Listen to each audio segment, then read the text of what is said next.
Steel isn't strong, boy. Flesh is stronger. Nope.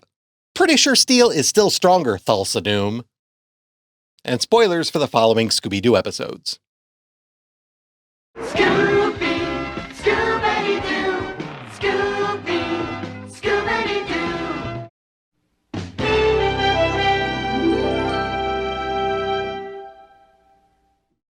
The Scooby Gang are in Norway, investigating the disappearance of Professor Busby, an archaeologist researching Viking culture in that country. Allegedly, the researcher went missing at the hands of a Viking spirit said to haunt the ruins where the missing academic had been working. Professor Busby... Wait a minute. Busby? My last video, which covered Scooby-Doo meets the Boo Brothers, featured a villain named Busby as well, though with a slightly different spelling. What an unusual last name to have been used twice in the Scooby franchise within just a few years of each other. If this episode and the later film had been scripted by the same writer, I would have assumed it was just an in-joke. But other than both being produced by Hanna-Barbera, I found nothing that directly linked the two shows. Anyway, Professor Busby was not an archaeologist, but was in fact a sea pirate who recently stole a submarine from the US Navy to use for pillaging commercial ships. Intending to turn the site of some ancient Norwegian ruins into a hideout, he and his crew frightened away tourists from the location by disguising themselves as the ghosts of a Viking chief, Olaf the Terrible, and his followers. We should be at the Viking ruins any minute, guys. Like, why are we making such a fuss about archaeology anyway? I'm sure we'll get used to it eventually, but it looks weird as hell for Daphne to be driving the Mystery Machine. Isn't that just digging up old bones? But digging up old bones is what Uncle Scooby likes best. Yeah, bones.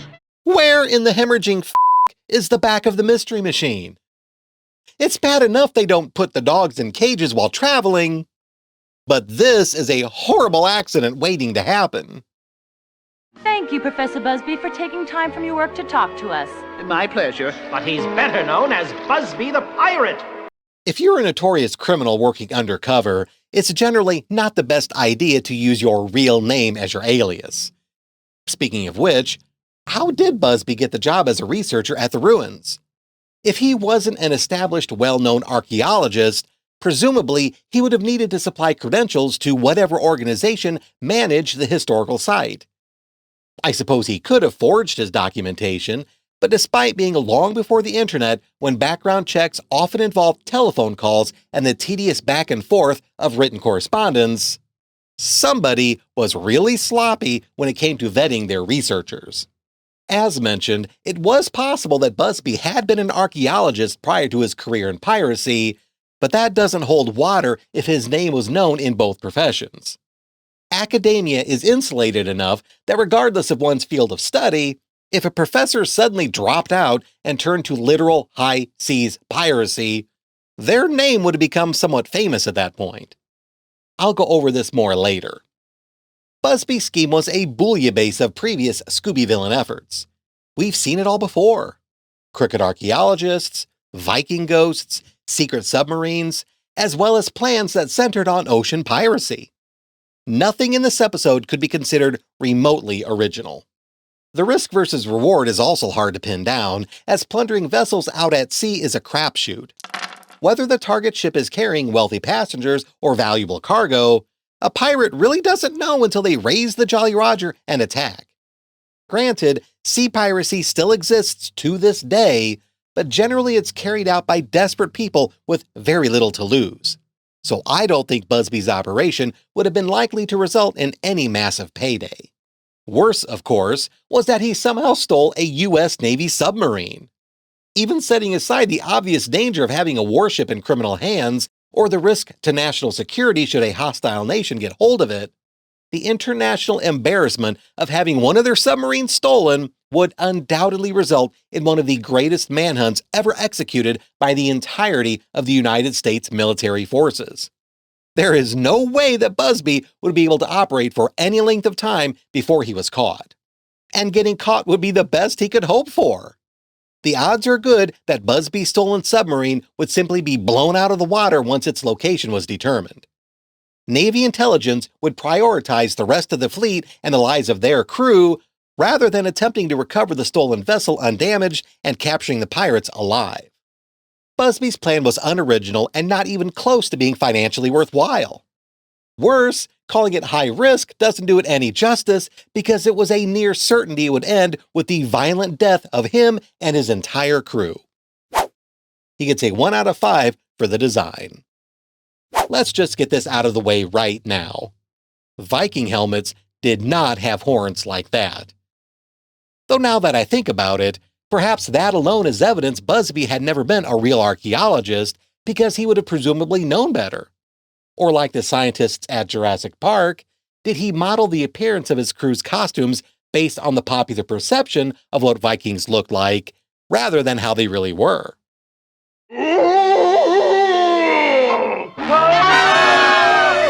Back to the bus!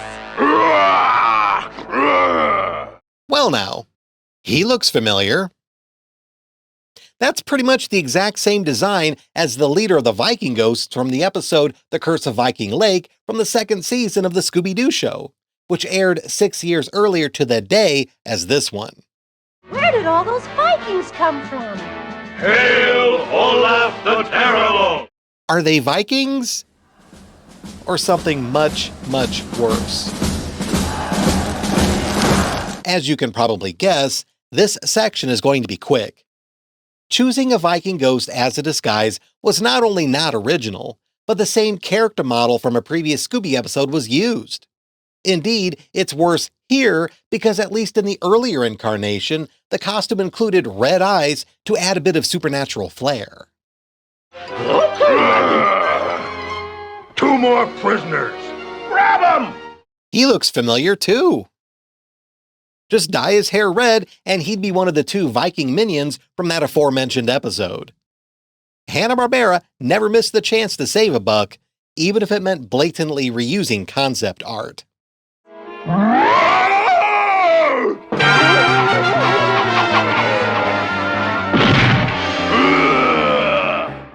We do get a good example of the Wiggles effect. There's no way Professor Busby could have destroyed a boulder like that with a wooden club. Additionally, the title of this episode was a bit of a misnomer.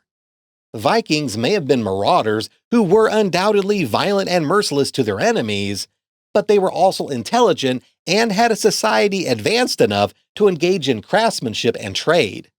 They were not grunting cavemen as seen here. Several of the episode titles for this series were references to popular film and television at the time. So Scooby the Barbarian was likely just a nod to Conan the Barbarian, released the previous year. As is the case with most Scooby monsters that don't feature special effects or masks with any frightening elements, the only thing intimidating about the Viking ghosts was their size. The Scooby Gang may as well have been facing off against a group of bikers. Olaf wants food! Good food!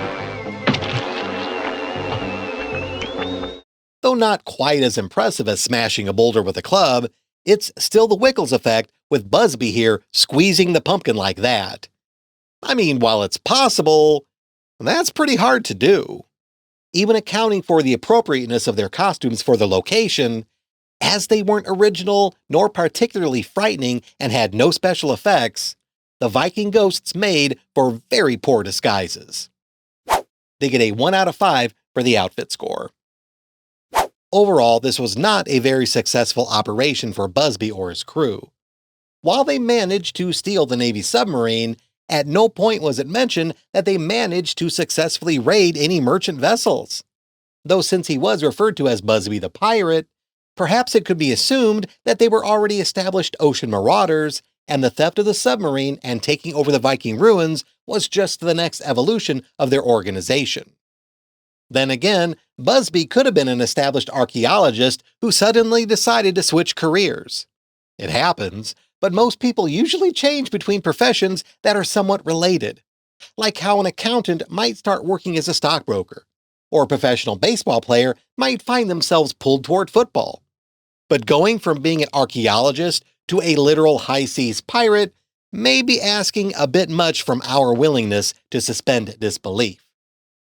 Even Indiana Jones would have found that a bit of a leap.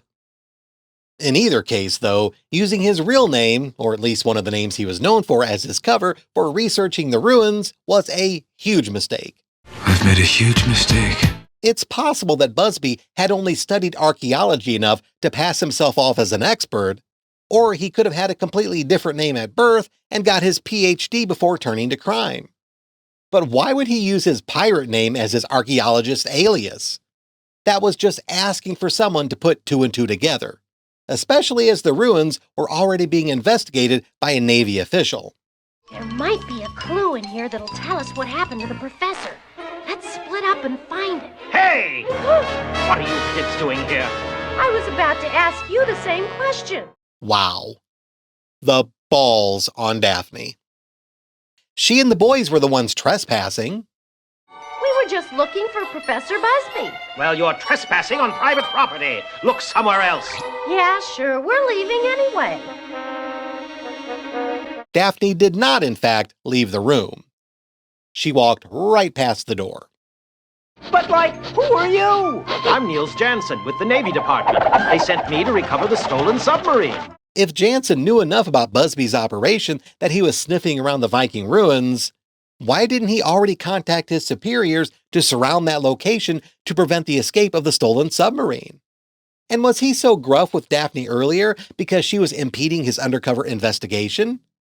If that was the case, he was right to be that way. Hey, no! Put me down! Help! Daphne, look! Me got prisoners! Put in dungeon! Daphne was very lucky this was a Saturday morning kids TV show, because in real life, you didn't want to be a lady kidnapped by a Viking. This episode featured 3 separate abductions on the FRED scale, as we see a friend, Scrappy, an enemy, Busby, and Daphne getting kidnapped. Though Busby's disappearance was just rumored by the time the gang arrived. As usual, these were all a mistake on the part of the villain. Busby should not have faked his disappearance. All he had to do was continue to have his crew haunt the ruins until no one wanted to go near them. Then he could claim that he was also too frightened to continue to work there, and that would be the end of his undercover operation. Instead, Busby made it seem as though he was a victim of the Viking ghosts, which is what prompted the Scooby Gang to travel to Norway and investigate. Had he not faked his abduction, Daphne and the rest would never have been there in the first place. They took Daphne and Scrappy inside, Scoob. We gotta get in there. We do? By kidnapping Daphne and Scrappy, Busby only encouraged Shaggy and Scooby to mount a rescue, or even potentially go to the authorities. The fact that Daphne was an American citizen, as well as the daughter of a likely wealthy family, would guarantee that the American government would apply immense pressure on the Norwegian authorities to find the missing girl. It's that lab assistant. You kids should have stayed away. What have you done with Professor Busby? Nothing yet. Jansen just left Daphne and Scrappy locked up. He may not have technically been a cop, but as a member of naval intelligence, you'd think he would have felt some responsibility to get the civilians to safety. I got it! Good. Come on, Scrappy. Hey, what's all this stuff? Diesel fuel. I don't understand. Why would Vikings have diesel fuel? The bad guy's intention was to drive everyone away from the ruins so it could be used as a hideout. So what was the point of dragging Daphne and Scrappy there? Especially when they weren't even close to discovering anything incriminating. At that point, the gang had no idea what was going on and were wandering around town looking for people to ask for help. And the only real clue to the villain's scheme was the room filled with diesel fuel, which Daphne only found because she had been held in the ruins dungeon. It wasn't like Busby and his crew were only going to be there temporarily. They meant for this location to be a regular stop for the stolen submarine, and holding prisoners indefinitely would be risky, especially considering they would need to be under constant surveillance. This fact was emphasized by how quickly Daphne and Scrappy managed to escape when they were left alone in their cage. Or was that Busby's plan the entire time, considering how the keys were left hanging so close to the cage? Busby should not have kidnapped Daphne and Scrappy, but rather he should have killed them. because at that point, his intended hideout was no longer secret. Any witnesses were a liability, and if Busby and his crew weren't willing to do what was necessary, they should have all hopped in the submarine and looked for another isolated spot to use as a hidden base. Hell, in the entire episode, the most danger any of the gang were in was when they were riding in the back of the Mystery Machine.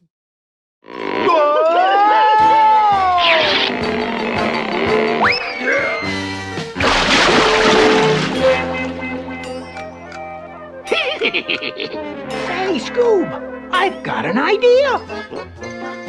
Like act casual, Scoob, and think Viking. Aha! New recruits! How is this supposed to work? Shaggy and Scooby had stolen the costumes worn by the henchmen, but let alone killing the two crooks, they weren't even incapacitated. It should not have taken long for the men to return to their base and expose the boys. For test, tug of war. You pull this end, they pull that end.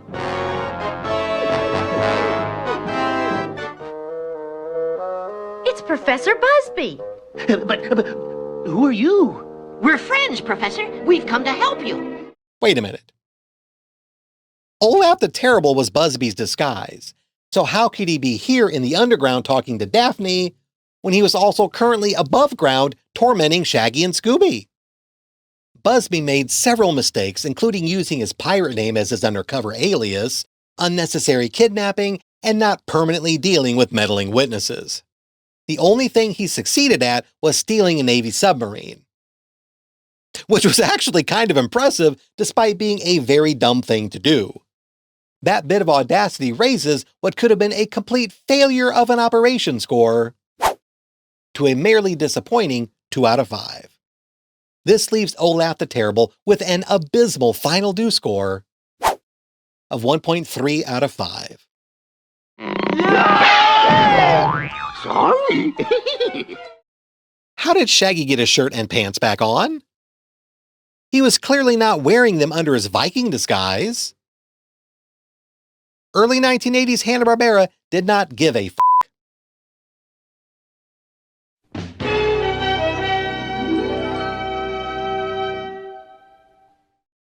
The gang traveled to a tropical island paradise so Daphne can report on a surfboarding contest while Shaggy and Scooby take photos. As badly as the boys disrupt the event, they're not nearly as successful as a great white shark that surfaces to menace the contestants. Their host warns them that the frightening fish may be there to guard a cursed lost treasure. Worse, the shark might not be alone, as the aforementioned curse mentioned yet another danger: the seaweed monster. This is further evidence that each Scooby series takes place in its own universe. Almost every time Shaggy and Scooby enter the ocean, they are attacked by monsters or sharks. There shouldn't be enough Scooby snacks in the world to coax either of them into the surf. Cowabunga Carlisle was a professional surfer competing in a contest hosted by Prince Ruba, the leader of the island of Scaruba. Carlisle discovered an underwater cave containing a legendary lost treasure comprised mainly of gold, gemstones, and pearls, and decided to keep it all for himself. To prevent anyone else from finding the location, he dressed as the seaweed monster and used a shark-shaped mini-submarine to shut down the surfboarding competition. Nice sharky! Take a closer look, Shaggy. That's no shark. It's a mini submarine. That's 2 episodes in a row now that featured a sub. I wonder if whoever wrote all those Scooby-Doo show stories that included submarines had their hands in these scripts as well. Wait a minute. An aquatic athlete was taking part in an ocean contest and found an underwater cave filled with treasure, and instead of notifying the authorities, he decided to steal it. To frighten away the other contestants, he disguised himself as a green monster, but his plan was thwarted after the gang found a batch of pearls. Why does that sound familiar? No Sharking Zone is pretty much just a streamlined version of 20,000 Screams Under the Sea from the first season of Scooby-Doo and Scrappy-Doo.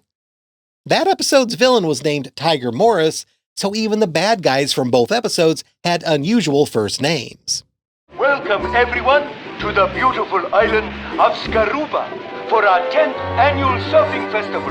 And now, surfers, go catch a wave! Skaruba was an obvious reference to the real-world Aruba, an island nation in the Caribbean. So why didn't the writers just call this place Aruba? The Scooby Gang have visited real-world locations before. Is it because they wanted to include the character of Prince Ruba, so they had to make the island a principality and not ruled by a parliamentary government like the real Aruba? But Aruba is one of the 4 nations included in the Kingdom of the Netherlands, so it's kind of kingdom-ish. Yeah, it was probably less confusing for the writers to just make up their own country this time around. Everyone, clear the area. This beach is closed. You can't surf here. Didn't you see the size of that shark? But that's what's so strange. I've never heard of a great white shark near Skaruba before. Great white sharks can be found in every ocean on Earth except for the Arctic and Southern Oceans. There's not a lot of snow falling there in Skaruba, so there's no reason there couldn't be any great whites swimming around. Gee, Daphne, have you ever seen such weird pearls before? Once again, a Scooby episode included an obscene amount of treasure with a value that can't be fully determined because we're never shown just how far back into the cave it extended. In addition to the black pearls mentioned by Scrappy, it's clear there are plenty of precious stones mixed in with the gold coins. Suffice to say, the lost treasure is easily worth hundreds of millions of dollars, and easily worth the risk of getting caught smuggling it out of the area. The fact that it appeared to be primarily gold and loose gemstones also meant that it should be relatively easy for Carlisle to find a buyer for everything. But the sheer amount he would be handling would also make it somewhat dangerous for him to do so once it became obvious to any nearby criminal organizations that the surfer had a pipeline to a significant amount of apparently untraceable gold. It would have been a lot safer for the villain to report the gold to Prince Ruba and accept a finder's fee, which would likely be worth several $million. After all, the prince was willing to close the beaches after the shark attack, so he was clearly a reasonable man and nothing like the mayor from Jaws. However, a lot would depend upon the salvage laws of Skaruba, which, since it's a fictional country, we have no idea what they would have been. Like most countries in the world, ownership of lost treasure would presumably default to either the state or whoever owned the property where the loot was found. Being in an underwater cave off the coast, the courts would probably rule all the treasure was the property of Skaruba. This means that Carlisle wouldn't necessarily be guaranteed any share of the gold, so he may have had a good reason to try smuggling it out himself, dangerous as it would be. According to the book, the lost treasure is hidden somewhere beneath this reef. We're not going, right, Scoob? Right. Not even for a Scooby snack, guys? Throw in the whole box, Daphne, and you've got a deal. Whatever you say. Not in the water! What a bitch! Okay, guys. Scrappy and I'll search this side of the reef. Shaggy, you and Scooby take the other side. The other side? Happy hunting, Uncle Scooby! Not only does Scooby look disturbing wearing flippers on all 4 of his feet, but were they even necessary? Scrappy is a dog too, and he's only wearing flippers on his back legs. In fact, in most, if not all, of the previous times Scooby went scuba diving, he didn't wear any flippers at all.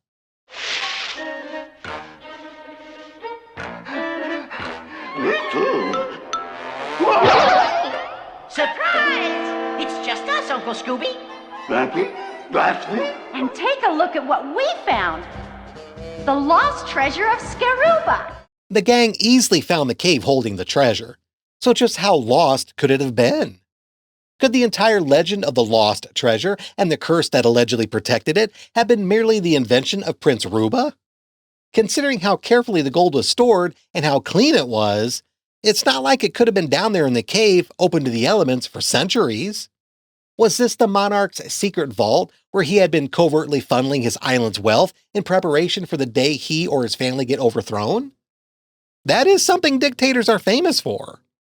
Then again, if Prince Ruba had known about the treasure all along, he probably would not have allowed the gang to go diving anywhere near the reef, or he would have done a much better job of hiding the entrance to the underwater cave. It's still baffling how the gang so quickly found the hiding spot when presumably Scaruba Islanders have been searching for years. Perhaps Carlisle had cleared the entrance so he could smuggle out the gold and jewels, but then forgot to cover the hole afterward. Carlisle's plan wasn't original or safe, but it was extremely valuable, and, as it wasn't guaranteed to end in his capture or death, he gets a 3 out of 5 for the design. Taking advantage of a local legend, Carlisle dressed as a seaweed monster and decorated a mini submarine to look like a massive great white shark. This makes his choice of outfit and props appropriate, so he won't be faulted for that. However, the writers of this episode should be ashamed over how lazy everything was.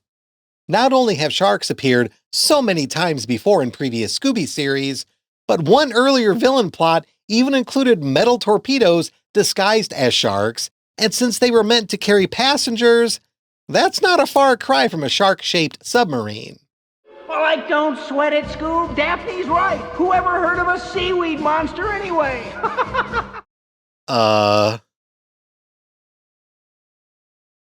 By this point, humanoid sea monsters have appeared enough times in the Scooby-Dooverse to be old hat. And worse, there was even one made of seaweed featured in the first season of the Scooby-Doo show. At least that one glowed, giving it a supernatural effect to help sell it. Carlisle's seaweed monster didn't even do that much. It was literally just a red-eyed, or sometimes yellow-eyed, mound of walking kelp. Very boring and with little thought given to its design. Hell, unlike previous sea creature disguises, the seaweed monster costume didn't even appear to be usable underwater, as there wasn't any obvious air tanks hooked to it, nor did it appear to be watertight. Carlisle could have earned at least one additional point if his costume could have been used for a quick ocean getaway. It is worth mentioning how much the seaweed monster looked like Man-Thing from Marvel Comics, which would make for an interesting crossover between that character and the Scooby Gang. Man-Thing's tagline is, "Whatever knows fear burns at the Man-Thing's touch," because of the creature's habit of secreting a corrosive acid when it senses somebody showing fear. If they ever ran into Man-Thing, Shaggy and Scooby would end up looking like someone spilled a big pot of chili. Finally, something else that makes it difficult to rank the seaweed monster is just how little it appeared in the episode. I timed it. Carlisle's screen time while in costume totaled only 37 seconds. 37? The seaweed monster disguise may have been appropriate for the setting, but that was literally all that could be said in its favor. It was boring and unoriginal and couldn't even take advantage of the nearby ocean for a potential escape route. It gets a 1.5 out of 5 for the outfit score. Carlisle managed to find the lost undersea treasure from right under the noses of the inhabitants and authorities of Scaruba, and nothing can take that away from him. Unfortunately, that's also where his successes end, giving him a grand total of 1 victory. The obvious flaw in Carlisle's operation was one he shared with many Scooby villains who came before. He did not need to disguise himself or even scare others away in the first place. He already had access to a submarine. Why didn't Carlisle simply use it to smuggle the treasure out of the area one trip at a time?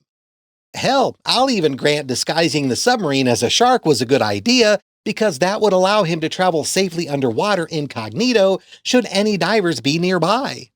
In fact, hanging out near the reef in the submarine alone should have sufficed. Carlisle didn't need to appear above water to go after the surfers. They were too busy trying to win the contest rather than hunt for any secret caches of gold. This is awful! Gee, I think they're surfing pretty good. I hesitate to call this attempted murder because, as mentioned, that shark was in actuality a mini sub, and Shaggy and Scooby were paddling away on a surfboard. If Carlisle had actually meant to kill them, I think he would have been able to do so.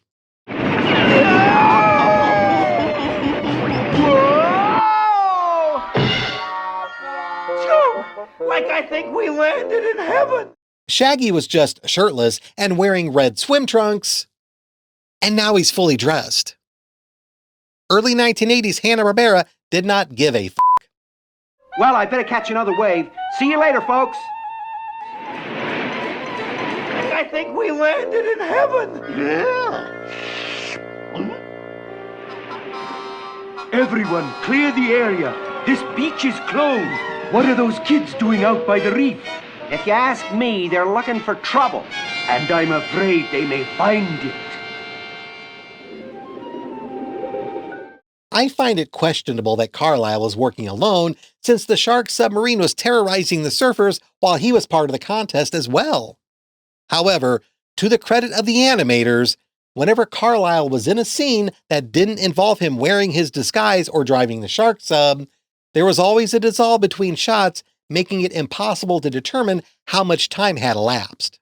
Thus, we must give the episode the benefit of the doubt that the villain had enough time to get in and out of costume or the shark sub to appear to be in both places at once. But that raises the question as to what kind of surfing competition this had been. At the beginning, Prince Ruba referred to it as a festival, while Scrappy described it as a contest. If it was just a festival, it stands to reason the surfers could go wherever and whenever they wanted, making it difficult to keep track of them. If it was a contest, you'd expect the audience or judges to watch each contestant carefully to gauge their performance. This should have limited Carlisle's movement quite a bit, as he would have risked being seen getting into costume or the shark sub. This didn't have anything to do with his operation, but it was still something that bothered me. The whole seaweed monster aspect, though, was overkill. Even if Carlisle had felt compelled to dress up as one to match the legend, it was dumb because an unwieldy suit like that could only impede his movement. A submarine is already a difficult thing to drive in the best of conditions. What must it have been like encumbered by a bunch of seaweed? And for no good reason. Just being inside the shark sub or the undersea cave meant that the surfer had not been in any danger of being spotted. Carlisle should have simply used the submarine as is and smuggled out the treasure piecemeal, perhaps to a large fishing boat or a small yacht anchored a few miles away. He could have even hired one or two guys to keep an eye on things while he handled the transport. Dr. Coffin was a much better villain than the seaweed monster, and even he knew the value of hiring a couple of henchmen. If Carlisle had simply kept his head down and hadn't tried to disrupt the contest, Daphne and the boys wouldn't have had any reason to investigate the local legend and would never have found the cave. But once again, a villain overthought his scheme and brought about his own downfall. You can't even argue that Carlisle had to resort to costume shenanigans in order to keep the location of the lost gold from being found. As a well-known local legend, presumably plenty of Scararuba natives had already been trying for years to find the treasure to no avail. It's unlikely the golden jewels would have been stolen out from under him. The shark submarine is also yet another example of a Scooby villain not taking advantage of his natural talents to make money legitimately. His professional surfing career aside, Carlisle managed to build an extremely convincing mechanical shark that was able to actually swim in the ocean. Less than a decade earlier, the producers of the first Jaws film had a notoriously difficult time trying to get their mechanical shark to work properly, so much so that one of the documentaries made about the film was even called The Shark Is Still Working. The third Jaws movie came out in 1983, the same year as this episode. Where was Carlisle when they were making that film? The effects department really could have used his shark for that one. Gee, it sure is a neat one. What are those black rocks called? I don't know, kid. Well, I better catch another wave. See you later, folks. His surfboard gave him away. See this fancy decoration? It's lined with black pearls. Yeah, just like the black pearls we found with the treasure. Of course, the biggest mistake Carlisle made was tricking out his surfboard with his initials using those stolen pearls. What in the hemorrhaging was the point of that? If he had been trying to smuggle the stones away, while questionable, that would have made some sense, but that was obviously not his reason. There simply would have been no practical way to use his surfboard to transport any of the stolen gold or other gemstones. Carlisle went out of his way to be stupid here. You know, it just dawned on me, you can't spell Carlisle without Carl. Carl the Stuntman. Carlisle may have found the lost treasure, but after that it was just one mistake after another. Openly displaying his shark submarine despite there being no need for it, not making any serious attempts on the lives of the Scooby Gang, and flaunting his stolen loot in one of the flashiest and inadvisable ways imaginable. Carlisle gets an operation score of 2 out of 5. This leaves the Seaweed Monster with a final due score of 2.2 out of 5. You ever hear of anything so dumb? Creepy monster!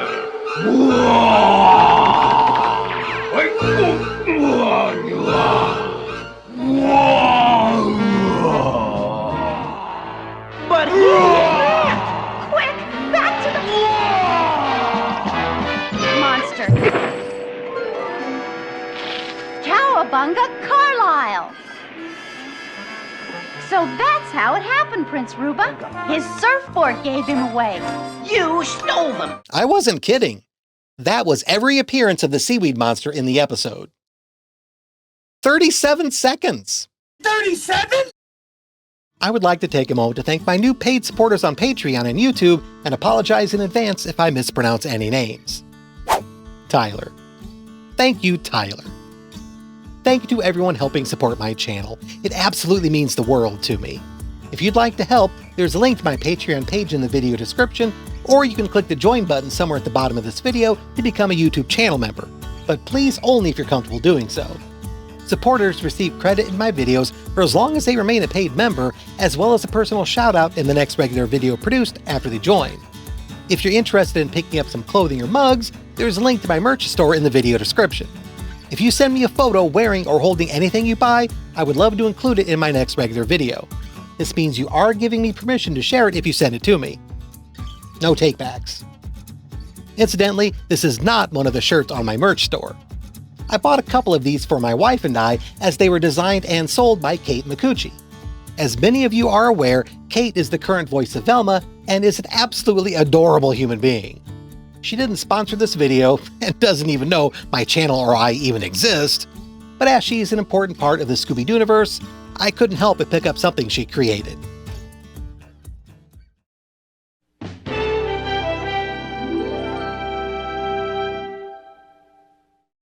The gang spend the night in a creepy old house so Daphne can write an article proving the place isn't haunted.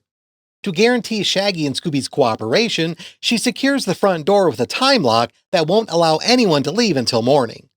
Of course, it wouldn't be a real episode of Scooby-Doo without some supernatural shenanigans, this time by way of Daphne reading aloud from an old diary they find.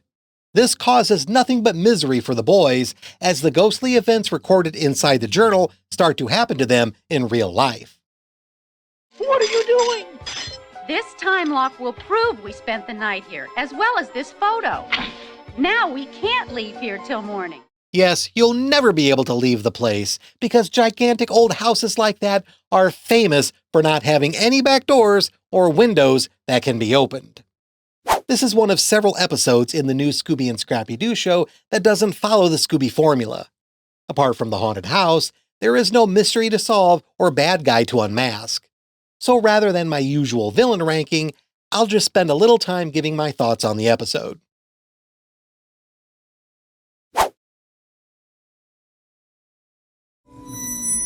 They're here.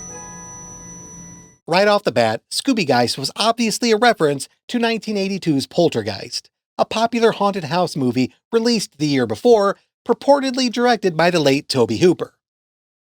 I say purportedly because there's always been a small controversy over the director's credit for that film, considering Steven Spielberg wrote and produced it, and much of the movie contained his cinematic touches. Both men were on record claiming Hooper was indeed the one who helmed the picture, but in an industry built on non-disclosure agreements and trade union requirements, this may not be enough to satisfy naysayers.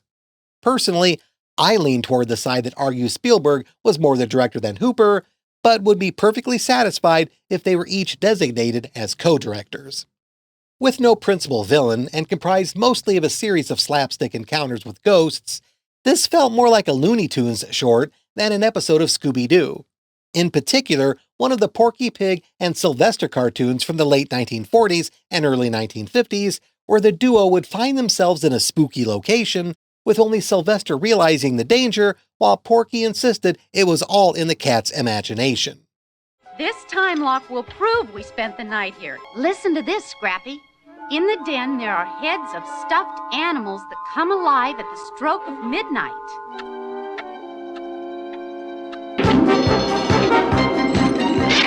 Analog timers like that functioned by having a real working clock with the usual hour and minute hands, as well as one additional hand for setting when to go off. Not all older clocks featured a seconds hand. We only see 2 hands on the clock here, which means the one for setting the timer was hidden by either the hour or minute hand. Thus, the timer was set to go off at either 12 o'clock or 6 o'clock. Since the timer didn't release at midnight, it had to have been set for 6 a.m. If the gang arrived at 6 p.m. as shown by the timer, they were prepared to stay in the place for 12 hours. However, at no point did any of them actually go to sleep, and Daphne spent the entire time reading from the diary. The events of this episode did not feel like they took place over that much time. Also, the timer itself was not hooked up to the padlock, so there was no way it should have opened like that. It's nothing but an old hose, silly.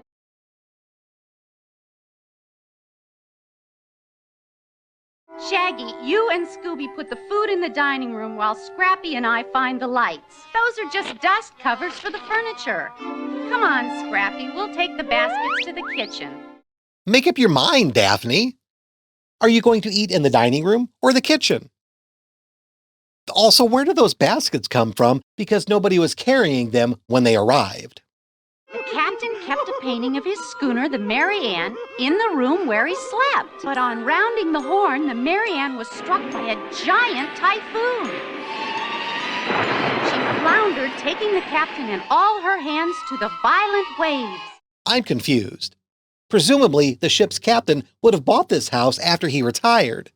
But if the captain and all hands went down with the ship, how could the captain have slept in the room with the picture of his old vessel? Watch the birdie! Wait till Daphne and Scrappy get a load of this! Take a look at this! That's neat. What did you guys do? Shoot yourselves in a mirror? Huh? What happened? Instant cameras did not look like that in the early 1980s, and even if they did, that paper photo was too large to have come out of it. Also, there was no way Shaggy could have taken a photo of the two of them like that from how they were standing at the time. Look! Look! What is it, Uncle Scooby? I don't know. In case you had any doubts as to what inspired this episode, the house disappearing at the end should put any of those to rest.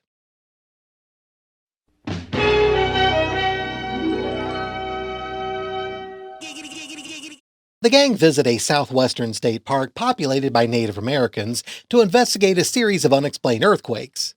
While this sounds like something more appropriate for a normal seismologist rather than a paranormal criminologist, don't worry, because the underground tremors are allegedly the work of a murky monster made of muck. Like a little vacation at Sulphur Springs should do us some good, right, Scoob?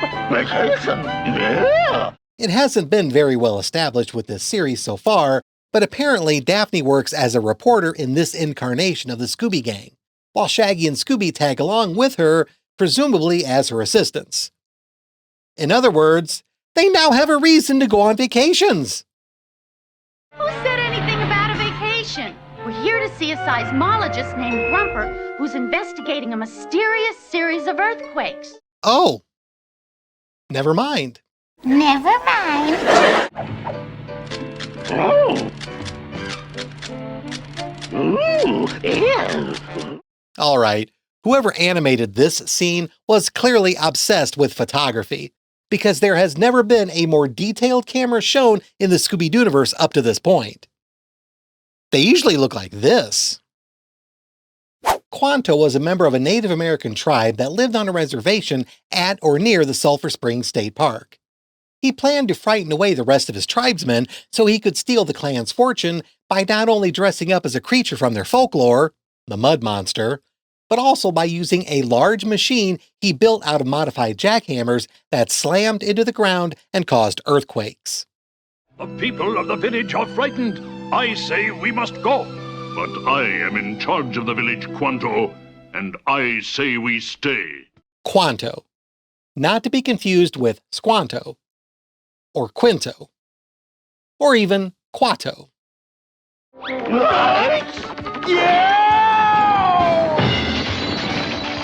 Shaggy, Scooby, look what you did! You spilled a pot of gold. Setting aside for the moment the source of the tribe's hoard of gold, let's talk about its value. Doing the math. The giant rounded clay pot that held the treasure looked to have a diameter of roughly 5 feet. This would have given it a volume of a little over 65 cubic feet, which would have allowed for it to hold close to 40 tons of gold. This equates to well over 1 million troy ounces, and based on the price of gold at the time this episode aired, which hovered around $400 per troy ounce, Quanto's tribe's treasure could have been worth over $450 million at the time, or almost $1.5 billion in 2025. This does not take into account that the gold was in the form of coins, bars, and apparently bowling trophies. So it wasn't packed solid inside the pot, but these numbers should give a rough idea as to the massive amount of money we're talking about. It's also possible that the treasure wasn't entirely gold, because for one scene, the mud monster was shown handling what appeared to be a wooden pipe. Not a Native American peace pipe either, but just a regular tobacco pipe owned by fathers in the 1950s or hipsters in the 2020s. Also, as mentioned, the contents of that pot would have weighed several dozens of tons. There was no way that Shaggy and Scooby would have been able to tip it over just by running into it. It's also doubtful that a clay pot like that would have even been able to support the weight of that much gold. It should have shattered like my grandmother's hip before it was even a quarter of the way filled. Quick, down here!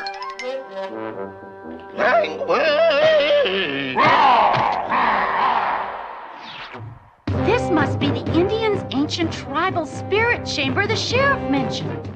Quanto's tribe had more gold to their name than was just in that pot, too.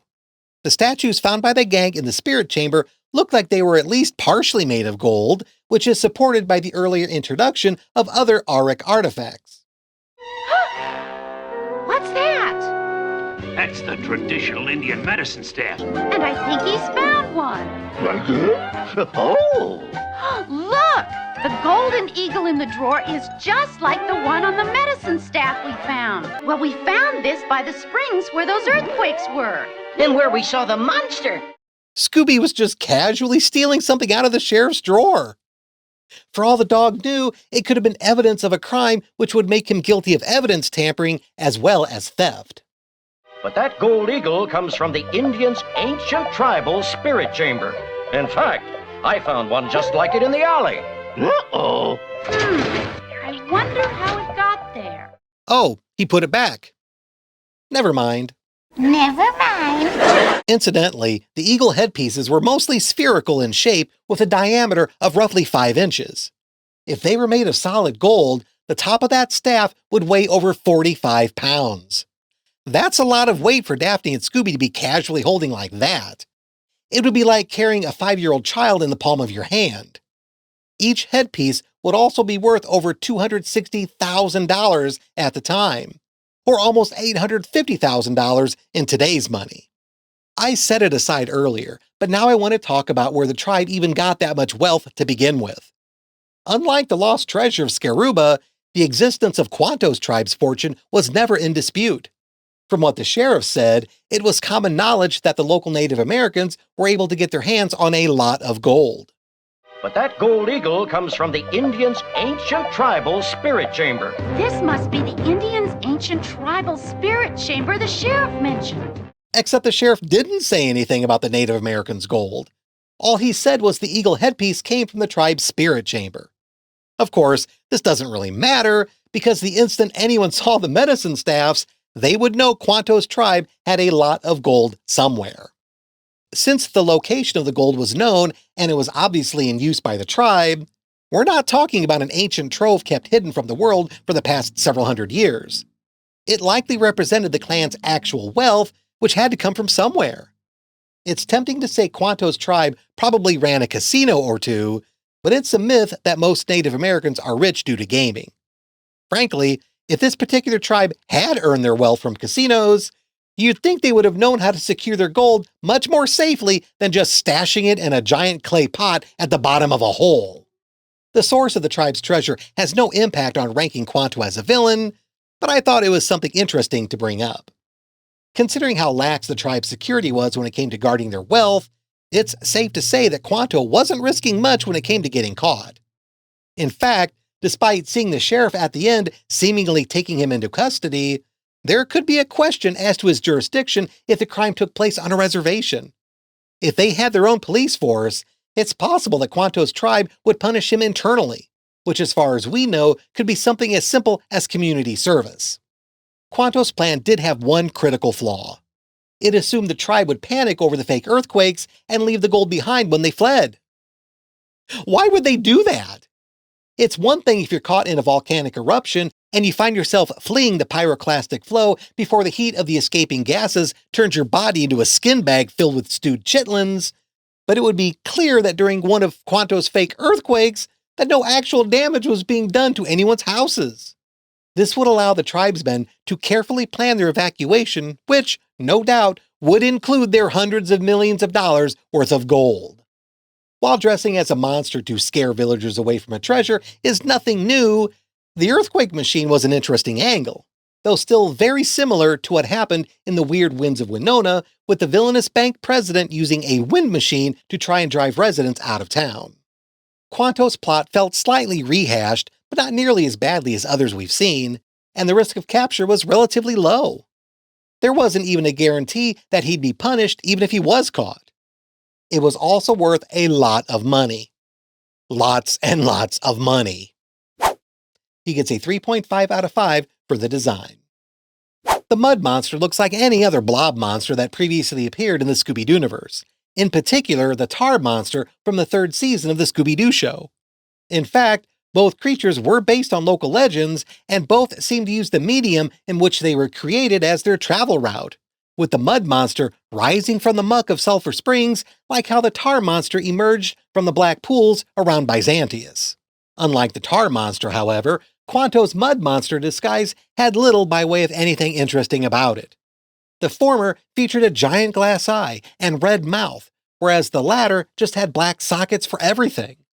The Tar Monster costume also had built-in scuba gear for prolonged use under the surface, while the Mud Monster didn't appear to have any features to keep Quanto safe.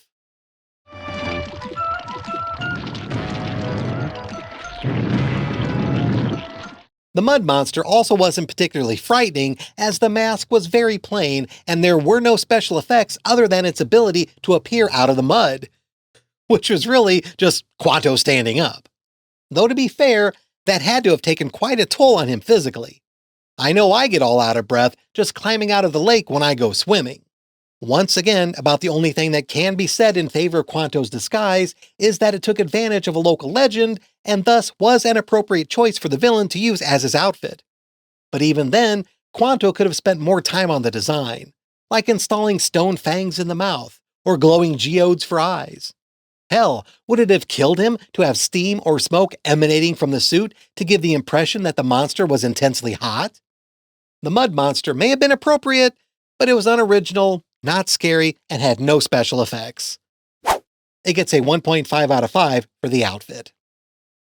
If I were to write a self-help book for potential Scooby villains, Chapter 1 would, of course, be all about why you should never kidnap anyone.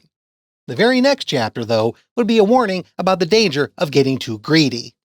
Quanto had essentially unfettered access to a giant pot of gold, much bigger than any of those namby-pamby Irish gremlins have ever shown. And his goal was to try and scare all the other members of his tribe away so he could take everything? Why?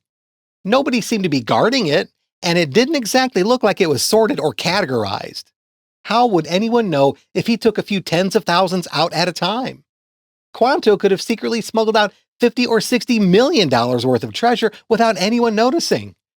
Hell, he could have taken 100 million out, which would be roughly a quarter of the gold that was in there, and filled in the empty space with rocks from the desert to hide the fact that any of it was taken. It's like how the cops fool the bad guys when paying a ransom by putting a few real bills on top of stacks of blank paper in the suitcase. Hey, look at all this funny-looking junk. There's something strange about all this. Yeah, like those are the weirdest jackhammers I ever saw. But what's this thing? I don't know, Shaggy, but there are those weird jackhammers again. This is how we know that Quanto would have been safe gradually stealing the gold from the spirit chamber. He left his earthquake machine in that same room, and nobody else in the tribe found it. Think about it. Unless his stupidity was enough to rival a certain bald stuntman, he wouldn't have put such a loud and obtrusive piece of equipment anywhere he thought others could find it. Perhaps the spirit chamber was considered sacred ground for Quanto's tribe, and only certain holy men of the clan could enter it at specific times of the year, or only after a certain event happened, like an unexpected storm or a solar eclipse. That would explain why the tribe still lived in adobe houses despite being millionaires. You can't spend your money if you keep it in a piggy bank you never allow yourself to open. Hey, you slimy blob, you can't scare us. Oh, yes, he can. Come on. Look, a monster.